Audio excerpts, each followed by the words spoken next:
is up and burning. 2, 1, 0, and liftoff. The final liftoff of Atlantis on the shoulders of the space shuttle. America will continue the dream.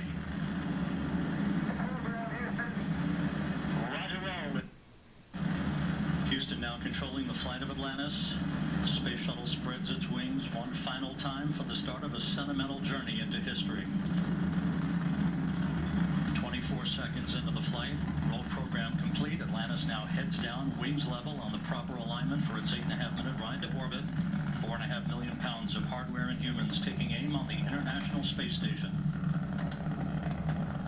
40 seconds into the flight, the 3 liquid fuel main engines throttling back to 72% of rated performance in the bucket, reducing stress on the shuttle as it goes transonic for the final time.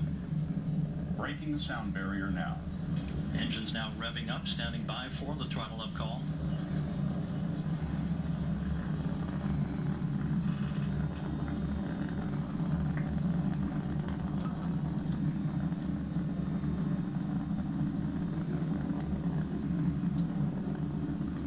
Atlantis, go at throttle up, no action, DPDT. Nothing like it in the world. Bill Harwood, what are we seeing now?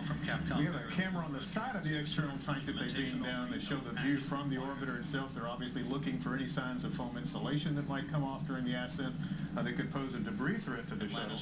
Nothing obvious in the early moments of flight. There was a warning alarm for a pressure alarm in the cockpit. Mission Control told them no problem on that, no action required. So far, so good. Shuttle astronaut Steve Robinson, what's going on in there at this moment? You've done this 4 times.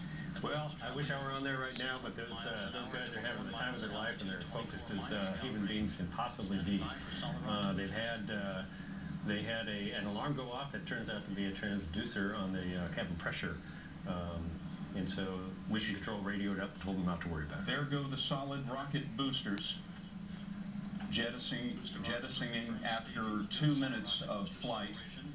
And Scott, they're up about 30 miles in altitude right now, going about a mile a minute already. A mile a second, I should say, already. 20 seconds into the flight. The space shuttle running now on its 3 main engines, draining the fuel out of that enormous fuel tank, which we will also see separate from the orbiter here in just a few minutes. Atlantis kicking on its afterburners for 1 minute. Steve, everything looks safe, going well? Look beautiful, look fantastic, just like a space shuttle launch. Atlantis, 2-engine towel.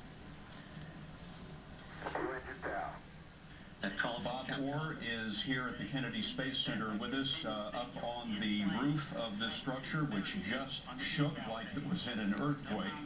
Bob Orr, what are you seeing there? Scott, this never gets old. I have to tell you, when you're on the roof, you feel a shuttle launch more than see it. We had a relatively low cloud cover, and as the shuttle lifted off, it was a spectacular view here. It drew applause from everyone outside. It disappeared quickly into the clouds, but we could still feel the vibration. It was a majestic launch, and it was one that just 3 hours ago that didn't look possible. But so far, everything is going great, Scott. It's a big day and a good news day here at Kennedy Space Center. An estimated 750,000 people have come to this part of Central Florida to see this spectacle. Kelly Kobiea is out there with some of them. Kelly, what do they say? Scott, there were a series of cheers when the shuttle went up, when you saw that big flame out here 12 miles away from the launch pad. Another cheer.